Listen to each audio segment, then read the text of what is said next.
ছয়টা দোয়া এবং জিকির আছে, যেই দোয়া জিকিরগুলো কোরআন হাদিসে বর্ণিত সকল দোয়া জিকিরের খোলাসা, সারমর্ম এবং নির্যাস। এই ছয়টাকে যদি কোনো মুসলমান নিয়মিত আঁকড়ে ধরে, তাহলে কোরআন এবং হাদিসের যত দোয়া এবং জিকির আছে কেমন যেন তার নির্যাসটা নিয়মিত সে আমল করলো। বলবো সেগুলা। এই ছয়টা দোয়া এবং জিকিরের মধ্যে সর্বপ্রথম হলো নবী করিম সাল্লাল্লাহু আলাইহি সাল্লামের প্রতি দুরূদ প্রেরণ করা। নবীজি সাল্লাল্লাহু আলাইহি সাল্লামের প্রতি দুরূদ প্রেরণ করার আমল এরকম আমল, আপনি যদি সারা দিনে শুধুমাত্র নবীজির প্রতি দুরূদ প্রেরণ করার আমলটাই জিকির হিসাবে সবচেয়ে বেশি করেন, দোয়া হিসাবে যদি এটাই আপনি সারাদিন করতে থাকেন, তো আপনার জন্য যথেষ্ট হবে। আল্লাহর কাছে আর কিছু না চাইলেও চলবে, আর কিছু না চাইলেও চলবে। দুরূদ মানে হলো নবীজির জন্য দোয়া করা। ভাই, আল্লাহ তার হাবিবকে রহম করবেন, আপনার আমার দোয়ার দিকে আল্লাহর তাকানোর কোনো ঠেকা আছে? নবীজি কি আমাদের দোয়ার কোনো মুখাপেক্ষী? কিন্তু আমরা তার জন্য দোয়া করলে ওই চান্সে আল্লাহ তাআলা আমাদের প্রতি অনুগ্রহ করবেন। একবার না, আপনি নবীজির প্রতি একবার রহমতের দোয়া করবেন, একবার দুরূদ পাঠ করবেন। মান সাল্লা আলাইয়া মাররাতান সাল্লাল্লাহু আলাইহি আশারা, নবীজি সাল্লাল্লাহু আলাইহি সাল্লাম বলেছেন, একবার আমার জন্য তোমরা দোয়া করলে, আমার প্রতি দুরূদ পাঠ করলে, আল্লাহ তাআলা তোমাদের জীবনে 10 বার 10 জায়গায় 10 টাইমস তোমাদের উপরে আল্লাহ তাআলা অনুগ্রহ করবেন। আপনি টেরও পাবেন না কত জায়গায় আল্লাহ অনুগ্রহ করেছেন। আল্লাহ বাঁচাই দিয়েছেন, একটুর জন্য শেষ হয়ে যান নাই। ওই যে দুরূদ পড়ছেন, আল্লাহ তাআলা রক্ষা করছে, আপনি খবরও নাই। আল্লাহ তাআলা আপনার প্রতি বিশাল একটা দান করছে, আপনি লক্ষ্যও করেন নাই। ওই যে দুরূদ পড়ছেন একবার, 10 বার রহমত হবে। এভাবে যত দুরূদ পড়বে সে তত রহমত এবং অনুগ্রহ পাবে। এক সাহাবী বলেছেন, ইয়া রাসূলুল্লাহ, আমি আমার দোয়ার কত অংশ আপনার জন্য রিজার্ভ রাখবো? আমি তো আল্লাহর কাছে অনেক কিছু চাইবো, অনেক কিছু নিবেদন করব, আপনার জন্য যেন আল্লাহ রহমত নাজিল করে, এটাই হলো দুরূদ। এই দুরূদটা আমি কি পরিমাণ রাখবো? 4 ভাগের 1 ভাগ, 3 ভাগের 1 ভাগ, অর্ধেক? এরপরে সাহাবী বলছেন, আসলে যদি সবগুলোই করি, উনি এক একটা পার্সেন্টেজ বলছেন, আর নবী করিম সাল্লাল্লাহু আলাইহি সাল্লাম বলছেন যে, তাকে বোঝাচ্ছেন যে আরো বেশি করতে পারলে ভালো হয়। তো সাহাবী বাড়াইতে বাড়াইতে শেষ পর্যন্ত বলেন যে, আমার দোয়া যদি সবগুলো আপনার জন্য করি, আমি যদি আর কোনো দোয়া না করি, শুধু আপনার জন্যই দোয়া করি, নবী করিম সাল্লাল্লাহু আলাইহি সাল্লাম তাকে সুসংবাদ দিলেন যে, তাহলে তোমার আর কোনো সমস্যা থাকবে না, সব সমস্যা দূর হয়ে যাবে, তোমার কোনো পেরেশানি থাকবে না। ভাইরা আমার, দুরূদের আমল এমন একটা আমল যে আপনার জীবনে কোনো বিপদ, কোনো মুসিবত, কোনো পেরেশানি, কোনো সমস্যা দেখা দিয়েছে, আপনি যদি দুরূদ পড়তে থাকেন, কোনো কিছু মনে আসছে না, অনেক সময় ছাত্র জিজ্ঞেস করে, ভাই পরীক্ষার হলে পড়া ভুলে গেছি, কি করবো? আমি দুরূদ পড়া শুরু করেন। আরবদেরকে দেখা যায় কোনো কিছু ভুলে গেলে তারা বলে আল্লাহুম্মা সাল্লি আলা মুহাম্মদ, আল্লাহুম্মা সাল্লি আলা মুহাম্মদ, এটা শুরু করে তারা। কারণ নবী করিম সাল্লাল্লাহু আলাইহি সাল্লাম এর হাদিস থেকে স্পষ্টভাবে, একটি নয় বহু হাদিস থেকে প্রমাণিত, যে ব্যক্তি দুরূদটা নিয়মিত পাঠ করবে, সালাত আলান নবীটাকে যে ব্যক্তি আঁকড়ে ধরবে, সব সময় তার মুখ থেকে সালাত সালাত সালাম চলতে থাকে, এই ব্যক্তির সকল গুনাহ আল্লাহ মাফ করে দিবেন, সকল পেরেশানি আল্লাহ তাআলা মুক্ত করে দিবেন। ভাইরা আমার, দুরূদের আমলটা এত গুরুত্বপূর্ণ আমল, এটা আমরা করি। এখন অনেকে আছেন যে আনুষ্ঠানিকতা যখন থাকে দুরূদের, মিলাদের, তখন একটু সালাত আলান নবী যেভাবেই করেন। আর বাকি অনেকে আছেন যেগুলো করারও কোনো খোঁজ খবর নাই। দুরূদ বেশি বেশি করে পাঠ করবো তো ইনশাআল্লাহ। সবচেয়ে শ্রেষ্ঠ দুরূদ, সবচেয়ে উত্তম দুরূদ হলো দুরূদ ইব্রাহিম, যেটা নামাজে পড়েন। আর সবচেয়ে সংক্ষিপ্ত দুরূদ হলো সাল্লাল্লাহু আলাইহি ওয়াসাল্লাম। এছাড়া নবীজির প্রতি দোয়ামূলক যে কোনো দুরূদই আল্লাহর কাছে গ্রহণযোগ্য হতে পারে, যদি দুরূদের অর্থের মধ্যে, কথা বলার মধ্যে খারাপ কিছু না থাকে। দুরূদের নামে অনেকগুলো দুরূদ প্রচলিত আছে বিভিন্ন বই পুস্তকে, অমুক দুরূদ পড়লে অমুক এত নেকি হয়, বা অমুক দুরূদ পড়লে এতবার পড়লে ওই বিপদ দূর হয়। এগুলো কোনো হাদিস নির্দেশিত না, এগুলো হয়তো কারো তাজরিবা, অভিজ্ঞতা নির্ভর। কিন্তু হাদিস নির্দেশিত দুরূদ হলো দুরূদ ইব্রাহিম, আর সবচেয়ে সংক্ষিপ্ত দুরূদ হলো সাল্লাল্লাহু আলাইহি সাল্লাম। অর্থের ভিতরে যদি খারাপ কিছু, শিরকের কিছু না থাকে, নবীকে আবার আল্লাহর পর্যায়ে পৌঁছানোর মতো গোমরাহি যদি না থাকে দুরূদের অর্থের মধ্যে, তাহলে যে কোনো দুরূদই আপনি আল্লাহর কাছে পেশ করতে পারেন। তাহলে 6টা দোয়া হলো কোরআন হাদিসের শত শত সহস্র দোয়ার নির্যাস এবং খোলাসা। তার 1 নম্বর হলো দুরূদের আমল। করবো না বেশি বেশি ইনশাআল্লাহ? আমার জীবনে বহুবার এমন হয়েছে, বহুবার এমন এমন বিপদ যে দেয়ালে পিঠ ঠেকে গেছে, এখান থেকে উদ্ধারের কোনো পথ আর চোখের সামনে দেখা যাচ্ছে না। আমি এই আমলটি, এর পাশাপাশি ইস্তেগফারের আমল যেটা দ্বিতীয় নম্বরে বলবো আমি, এই দুটি আমল কন্টিনিউয়াসলি করে গেছে, হরদম প্রতি নিঃশ্বাসে নিঃশ্বাসে, বাস টয়লেটের টাইম বাদে বাকি ফুল টাইম এটা দুরুদ এবং ইস্তেগফার অব্যাহত রাখছি। আল্লাহ তাআলা এমন ভাবে অলৌকিকভাবে উদ্ধার করেছেন যে আমার কল্পনায়ও আসে না যে এখান থেকে এভাবে হেল্প হতে পারে। ভাইরা আমার অভিজ্ঞতার 2 পয়সার কোনো মূল্য নাই। আমার অভিজ্ঞতা কি আসলো না আসলো এটাতে কিছু আসা যায় নাই। রহমতুল্লিল আলামিন আল্লাহর রাসূল, আল্লাহর নবী ওয়াদা করেছেন যে আপনার পেরেশানি দূর হবেই হবে ইনশাআল্লাহ। অতএব দুরুদের আমল বেশি বেশি করবো না ইনশাআল্লাহ। নাম্বার 2, ইস্তেগফার। ইস্তেগফার ইস্তেগফার এটাও বেশি বেশি করতে হবে, দুরুদও বেশি বেশি করতে হবে। দুরুদের ব্যাপারে নবী করিম সাল্লাল্লাহু আলাইহি সাল্লাম এক হাদিসে বলেছেন, আকসিরু আলাইয়া মিনাস সালাতি মিন ইয়াউমিল জুমআতি ওয়া লাইলাতিল জুমআহ। জুমার রাতে আর জুমার দিনে, অর্থাৎ বৃহস্পতিবার দিবাগত রাত আর জুমার দিন শুক্রবার, এই সময়গুলোতে তোমরা আমার প্রতি বেশি বেশি দুরুদ পাঠ করো। এই যে নবীজি বলছেন বেশি বেশি পাঠ করো, তাহলে দুরুদটা বেশি বেশি পাঠ করতে হবে। ঠিক একইভাবে 2 নম্বর যেটা, দ্বিতীয় আমল যেটা ইস্তেগফার, এটাও বেশি বেশি করতে হবে। কারণ ইস্তেগফার সম্পর্কে কোন কোন হাদিসের ভাষ্যের মধ্যে মান লাজিমাল ইস্তেগফার ভাষ্য এসেছে, অর্থাৎ যে ব্যক্তি ইস্তেগফারকে আঁকড়ে ধরবে, এটাকে কন্টিনিউয়াসলি করবে, ইস্তেগফার কখনো ছাড়বে না, সবসময় তার মধ্যে ইস্তেগফার অব্যাহত থাকবে, ওই ব্যক্তিকে আল্লাহ রাব্বুল আলামিন বিভিন্ন পেরেশানি থেকে সারপ্রাইজড হওয়ার মতো এমন এমন পথ বের করে দিবে যে সে চিন্তাও করে নাই। তার পেরেশানি থেকে মুক্তির পথ আল্লাহ তাআলা দেখায় দিবেন।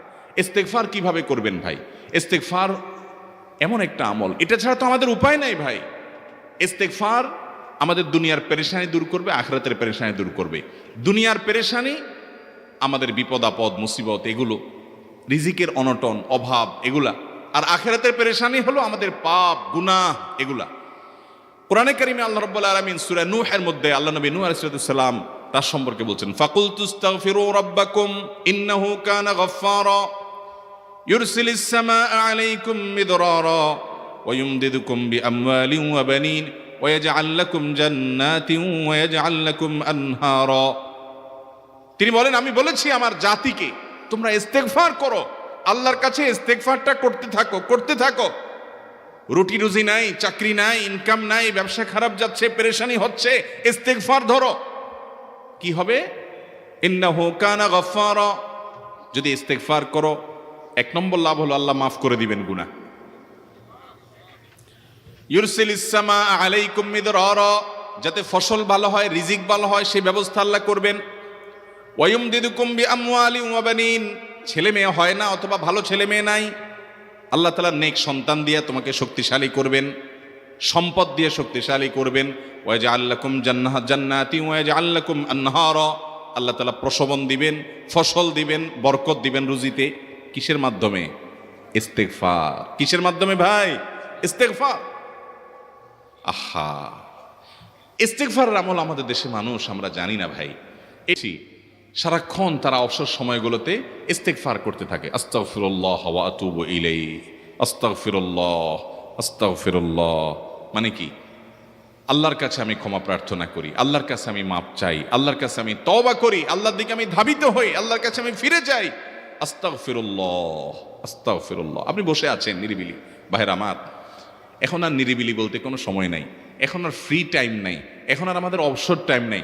আস্তাগফিরুল্লাহ কখন বলবো? মোবাইল টিপতে টিপতে টিপতে টিপতে, ফেসবুকের নোটিফিকেশন দেখতে দেখতে দেখতে, লাইক কমেন্ট গুনতে গুনতে আমাদের এখন কোনো ফুরসত নাই। বাহিরে তো নাই, টয়লেটে গেলেও তখন আমাদের ব্যস্ততা মোবাইল নিয়ে, ফেসবুক নিয়ে, ঘুমাইতে গেলেও আমাদের ব্যস্ততা। ও ভাই আমার, অথচ আমার হায়াত শেষ হয়ে যাচ্ছে, আমল নামার শূন্য খালি, ফেসবুক টিপাটিপিতে পরিপূর্ণ। আল্লাহর কাছে কি নিয়ে যাবেন? ইস্তেগফার করবেন তো ইনশাআল্লাহ? অবসর সময় ইস্তেগফার করবেন তো ইনশাআল্লাহ? নিরিবিলি আছেন, একাকী আছেন, ইস্তেগফার চালায় দেন। 10 সেকেন্ড টাইম পাইছেন, ইস্তেগফার শুরু করে দেন। ডাক্তারের কাছে গেছেন, ওয়েটিংয়ে আছেন, বসে আছেন, ইস্তেগফার করতে থাকেন। সিরিয়াল আছেন কোনো কাজের, ইস্তেগফার করতে থাকেন। ডিউটিতে যাচ্ছেন, গাড়িতে, বাইসাইকেলে, বাইকে, যে কোনোভাবে পায়ে হেঁটে ইস্তেগফার করতে থাকেন। যে কোনো অবসরের সময়গুলোকে ইস্তিগফার দিয়ে পরিপূর্ণ করে দেন। ভাইরা আমার, ইস্তিগফার সকল সমস্যার সমাধান। ইস্তিগফারের ভিতরে সবচেয়ে শ্রেষ্ঠ ইস্তিগফার হলো সাইয়্যিদুল ইস্তিগফার। সাইয়্যিদুল ইস্তিগফারটা যদি মুখস্থ না পারেন, অন্তত লিখিত ভার্সনটা পড়েন। সাইয়্যিদুল ইস্তিগফারের যে অর্থ, এটার যে মর্ম, বড় হৃদয়গ্রাহী ভাই, বড় মর্মস্পর্শী। ইমানদার এটার অর্থের দিকে তাকায় যদি পড়ে, তো তার অন্তর না গলে পারে না। আল্লাহুম্মা আনতা রব্বি, হে আল্লাহ আপনি আমার রব, আপনি আমার পালনকর্তা লাগেন। আপনার সাথে আমার এই সম্পর্ক, আমি আপনার গোলাম, আপনি আমার রব, এই সম্পর্কটা আপনার সাথে আছে।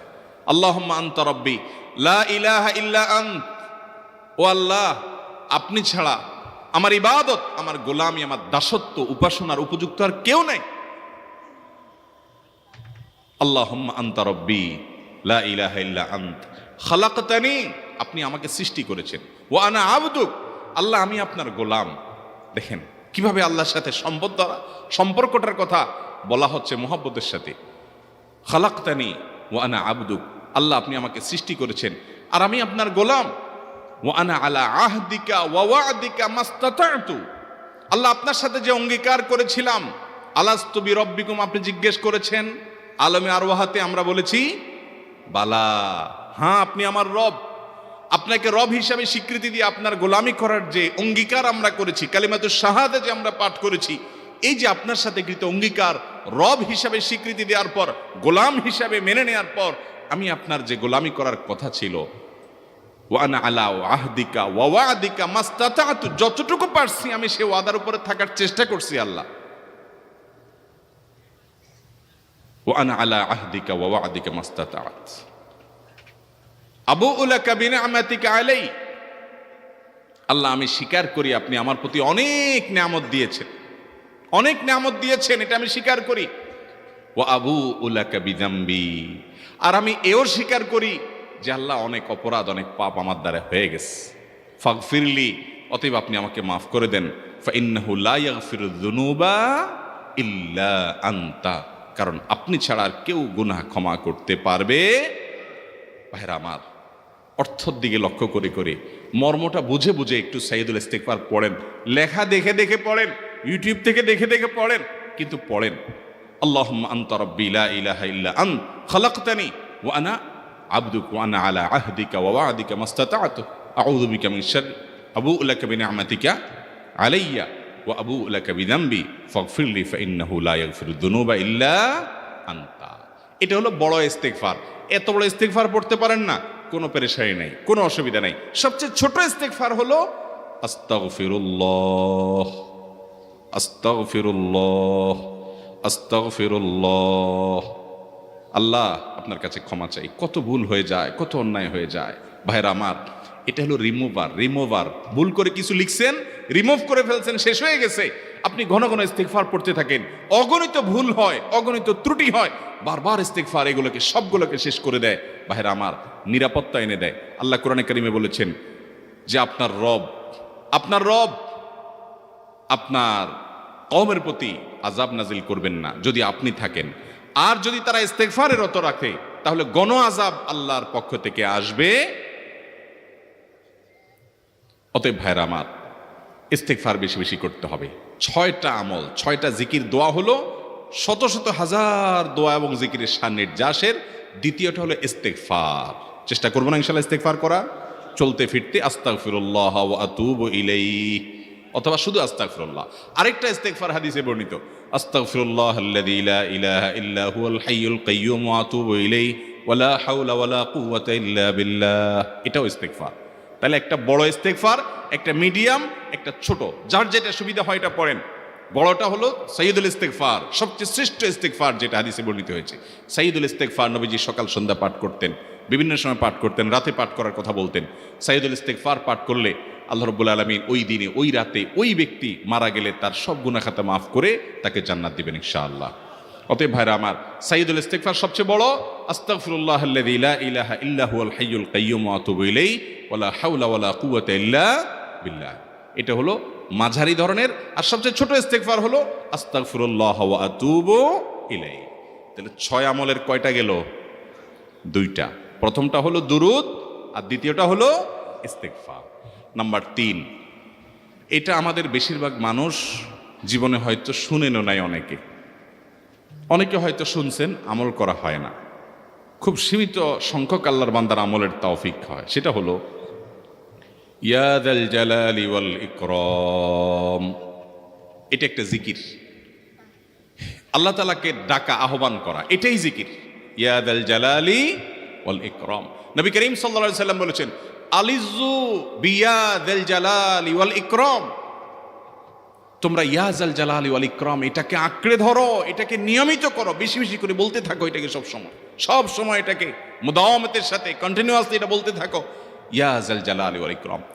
অনেক উলামায়ে কেরাম, মুহাদ্দিসিন ইকরাম ইয়া যাল জালালি ওয়াল ইকরাম কেন নবীজি এত বেশি বলতে বলেছেন, এটার মাধ্যমে আমাদের লাভটা কি, এর ব্যাখ্যা করতে গিয়ে বলেছেন ইয়া যাল জালাল মানে হলো হে মহান, মহান বড়ত্বের অধিকারী, হে জালালের অধিকারী, হে জালাল। ওয়াল ইকরাম হে দানশীল। তাহলে প্রথম বাক্যে আল্লাহর বড়ত্বের কথা স্বীকৃতি দিয়ে প্রশংসা করা হয়, আর দ্বিতীয় বাক্যে হে দানশীল বলে আল্লাহ তাআলার কাছ থেকে চাওয়া হয় যে আপনি যেহেতু দানশীল এবং আপনি যদি মহান, অতএব আপনি আমাকে দান করেন। এটা ডাকলেই, আল্লাহকে এই বলে ডাকলেই চাওয়া হয়ে যায়। এই জন্য বেশি বেশি করে ইয়া যাল জালালি ওয়াল ইকরাম পড়তে হবে।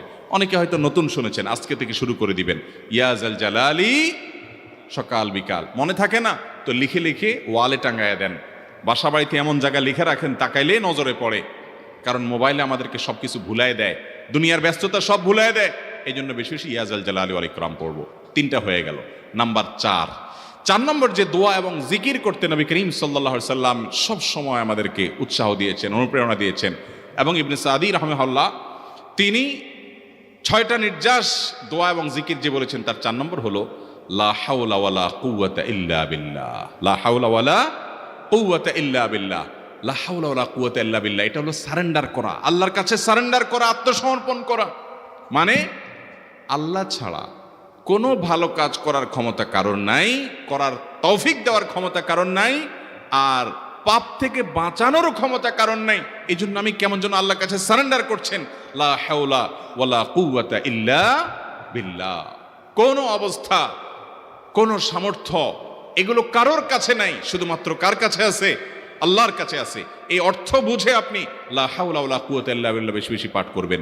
নবী করিম সাল্লাল্লাহু আলাইহি সাল্লাম বলেছেন, তোমাদেরকে কি আমি জান্নাতের একটা ভান্ডারের খবর দিব, যেটা জান্নাতের ভান্ডার, সওয়াব টওয়াব না, সাধারণ অল্প স্বল্প সওয়াব না, পুরো জান্নাতের ভান্ডারের সন্ধান দিয়ে দিব। সাহাবা ইকরাম তো চাইতেনই সেটা। নবীজি সাল্লাল্লাহু আলাইহি সাল্লাম তখন বলেছেন যে লা হাওলা ওয়ালা কুওয়াতা ইল্লা বিল্লাহ, এটা হলো কানজুম মিন কুনুজিল জান্নাহ, জান্নাতের ভান্ডার সমূহের মধ্যে থেকে একটা বড় ভান্ডার হলো লা হাওলা ওয়ালা কুওয়াতা ইল্লা বিল্লাহ। অতএব এই আমলটাও বেশি বেশি করবেন। 4 নম্বর আমল হয়ে গেল।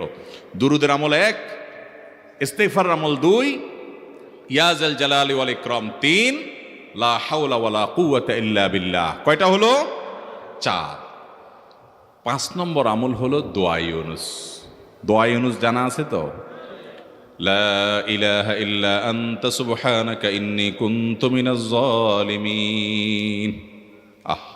ভাইরা আমার, অর্থের দিকে তাকায়া মাঝে মধ্যে মোবাইল টোবাইল সব ফালায় রেখে একটু আল্লাহর সাথে কথা বলবেন, আল্লাহর সাথে একটু কানেক্টেড হওয়ার চেষ্টা করবেন, আল্লাহর সাথে একটু সংযুক্ত হওয়ার চেষ্টা করবেন। ডিসকানেক্টেড তো পুরো লাইফটা কাটাই দিলেন, একটু কানেক্টেড হওয়ার চেষ্টা করেন। প্রতিদিন কিছু সময় বসে একটু জিকির করেন, চলতে ফিরতে একটু আল্লাহকে সময় দেন। আপনি উপকৃত হবেন, আপনার কল্ব জিন্দা হবে, আমল নামা সওয়াবে পরিপূর্ণ হবে। লা ইলাহা ইল্লা আনতা সুবহানাক ইন্নী কুনতু মিনাজ জালিমিন। অর্থের দিকে তাকান, কত মর্মস্পর্শী।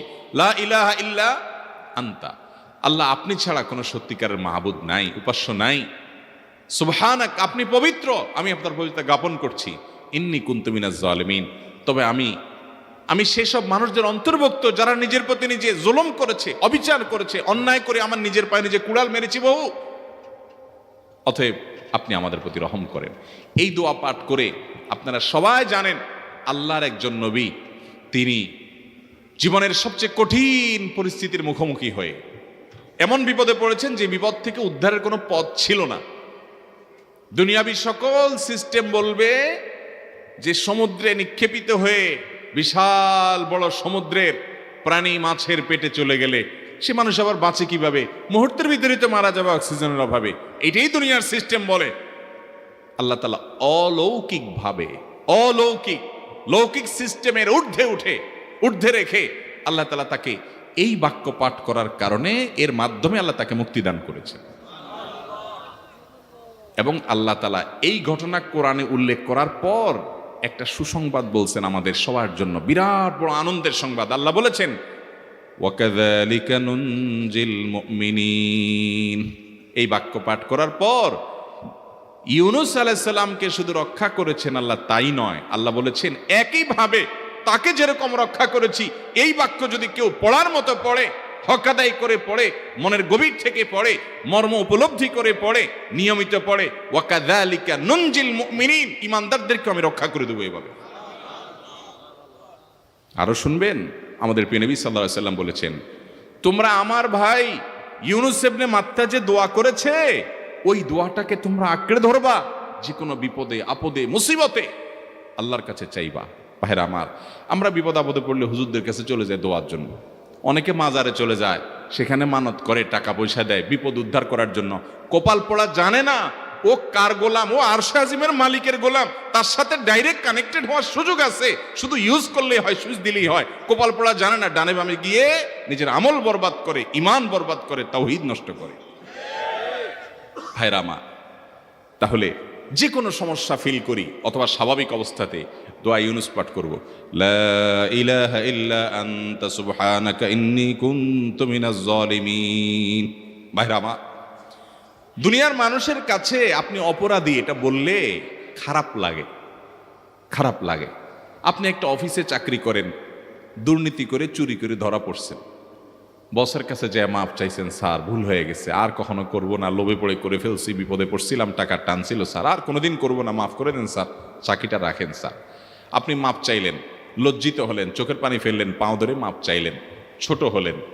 এই ছোট হওয়ার পরে আপনার চাকরি যদি টিকেও যায়, বস যদি আপনাকে মাফ করেও দেন, তারপরেও কি আপনার কাছে ভালো লাগবে? না এত বড় একটা অঘটন ঘটলো, ছোট হলেন, সবার সামনে লজ্জিত হলেন, অনুতপ্ত হলেন, ধরা পড়লেন, মাপ চাইতে হলো, এই জন্য আপনার খারাপ লাগবে না? কিরকম খারাপ লাগবে? এত খারাপ লাগে অনেকে সহ্য করতে পারে না, গুনাহের দিকে চলে যায়, আত্মহত্যা পর্যন্ত করে ফেলে, এই বেইজ্জতি সহ্য করতে পারে না। ঠিক না ভাই? ঠিক। মানুষের কাছে মাপ চাইলে, মানুষের কাছে ছোট হলে মানুষের কষ্ট হয়।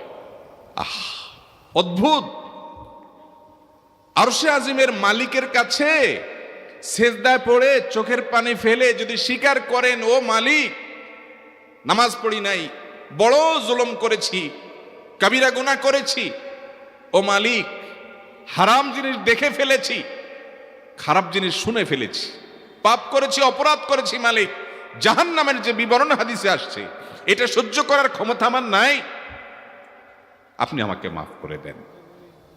এইভাবে যদি আল্লাহর কাছে একটু চোখের পানি ফেলে দোয়া করেন, একটু দোয়া করে দেখেন, আল্লাহর শপথ করে বলছি, আপনার জীবনে সবচাইতে আনন্দের মুহূর্ত হবে তখন যেদিন এরকম দোয়া করতে পেরেছেন, চোখের পানি ফেলতে ফেলেছেন।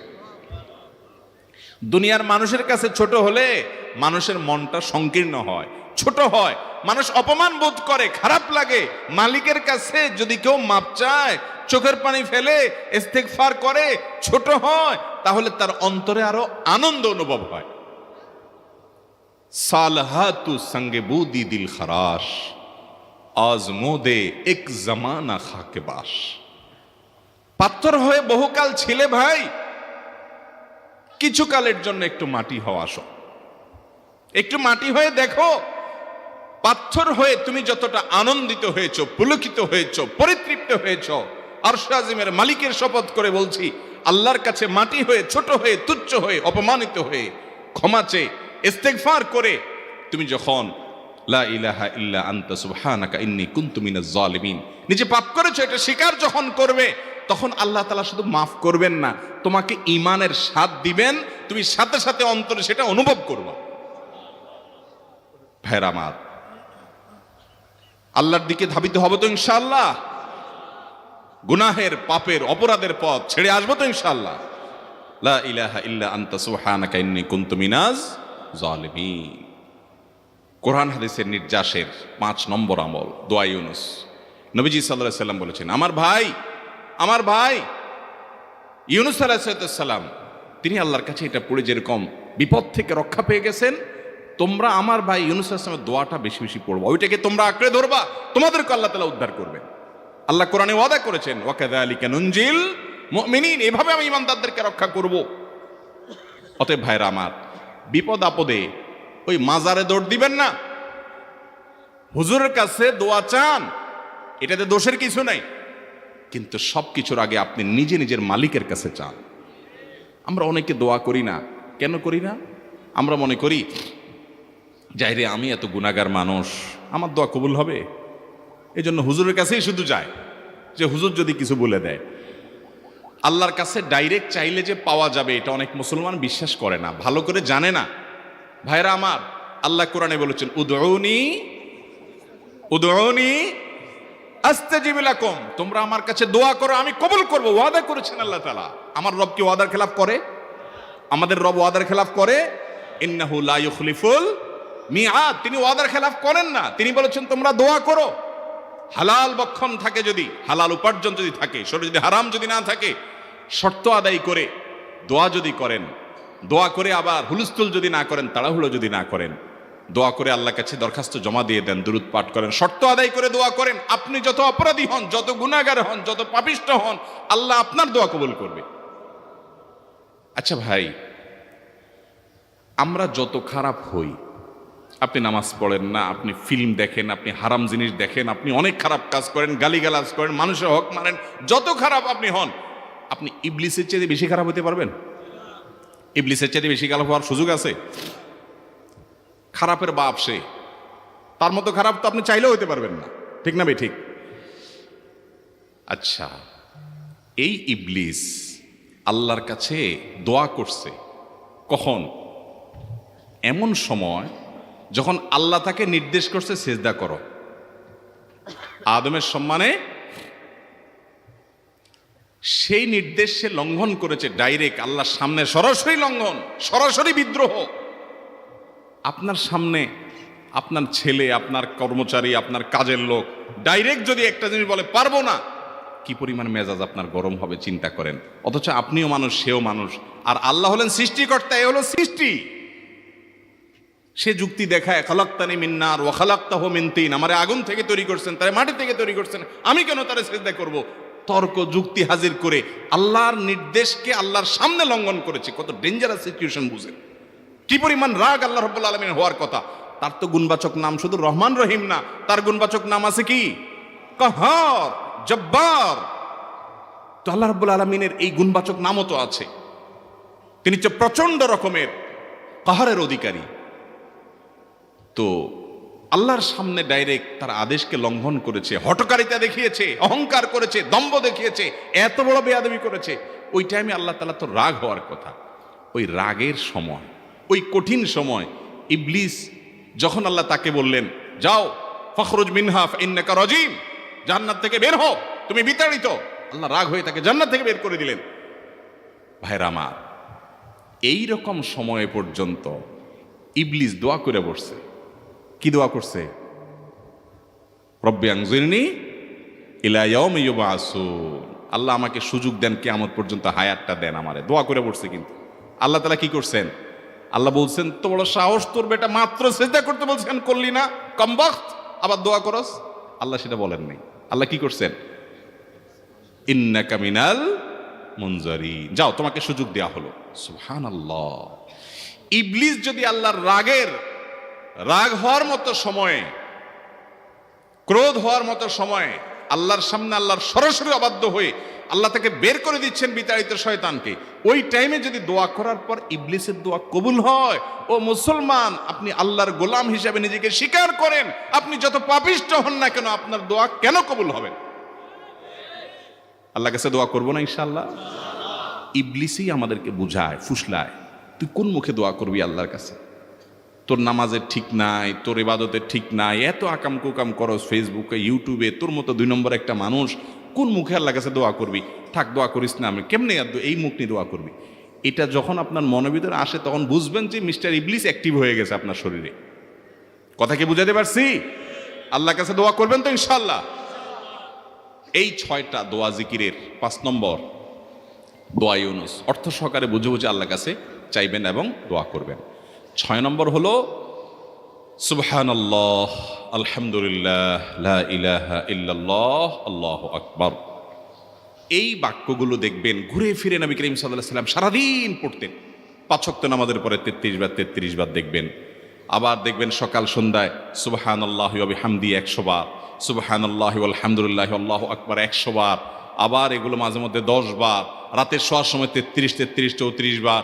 বিভিন্ন সময় দেখবেন ঘুরে ফিরে এই সুবহানাল্লাহ, আলহামদুলিল্লাহ, লা ইলাহা ইল্লাল্লাহ, আল্লাহু আকবার, এগুলো একটা মিজানের পাল্লাকে পরিপূর্ণ করে দেয়। কোনোটা আসমান এবং জমিনের মধ্যবর্তী জায়গায় সওয়াব দিয়ে পরিপূর্ণ করে দেয়। এত বেশি ফজিলতপূর্ণ জিকির। এই জন্য পুরো কোরআন হাদিসের দোয়া এবং জিকিরের নির্যাসের শেষ এবং 6 নম্বর হলো বেশি বেশি করে দিন রাত 24 ঘন্টা যখন সুযোগ পাবেন, যেখানে যেখানে হাদিসে যে সংখ্যা বলা আছে ওটাতে করবেনই, ওর বাইরেও বেশি বেশি করে সুবহানাল্লাহ, আলহামদুলিল্লাহ, লা ইলাহা ইল্লাল্লাহ, আল্লাহু আকবার বেশি বেশি করবো না ইনশাআল্লাহ। আবারও বলছি, পুরো কোরআন হাদিসের দোয়া এবং জিকিরের নির্যাস 6টির একটি হলো, এটি ইবনে সাঈদী রাহিমাহুল্লাহর গবেষণা, তার গবেষণার আলোকে তিনি এটা পেশ করেছেন। এটি আবার কোনো হাদিস থেকে নির্যাস বের করে দেওয়া হয়েছে সে নয়, এটা একজন মুফাসসিরের গবেষণা। তিনি বলেছেন কোরআন হাদিসে যত দোয়া বলা হয়েছে সবগুলার মর্ম কথা এর মধ্যে চলে আসে। তাছাড়া নবী সাল্লাল্লাহু আলাইহি ওয়াসাল্লাম এবং কোরআনে এইগুলাকে বেশি বেশি করতে বলেছেন। আলিজ্জু, আকসিরু, মান লাজিমা, এই শব্দগুলো ব্যবহার করা হয়েছে। এই জন্য এগুলো বেশি বেশি করে করতে হবে। এই যে শেষেরটা নবী সাল্লাল্লাহু আলাইহি ওয়াসাল্লাম সবসময় বিভিন্ন জায়গায় করতেন। আবারও বলছি, নাম্বার 1 দুরুদ, নাম্বার 2 ইস্তিগফার, নাম্বার 3 ইয়া যাল জালালি ওয়াল ইকরাম, নাম্বার 4 লা হাওলা ওয়ালা কুওয়াতা ইল্লা বিল্লাহ, জান্নাতের ভান্ডার এটা, নাম্বার 5 লা ইলাহা ইল্লা আনতা সুবহানাকা ইন্নী কুনতু মিনাজ জালিমিন, বিপদ না আসলেও স্বাভাবিক অবস্থায় পড়বেন। নাম্বার 6 সুবহানাল্লাহি ওয়াল হামদুলিল্লাহি ওয়া লা ইলাহা ইল্লাল্লাহু আল্লাহু আকবার। নিয়মিত করব তো ইনশাআল্লাহ। আল্লাহ আমাকে আপনাকে আমাদের সবাইকে আমল করার তৌফিক দান করুন, সব সময় জিকিরের মধ্যে থাকার তৌফিক দান করুন। জাযাকুমুল্লাহু খায়রা ওয়া আখিরু দাওয়ানা আলহামদুলিল্লাহি রাব্বিল আলামিন।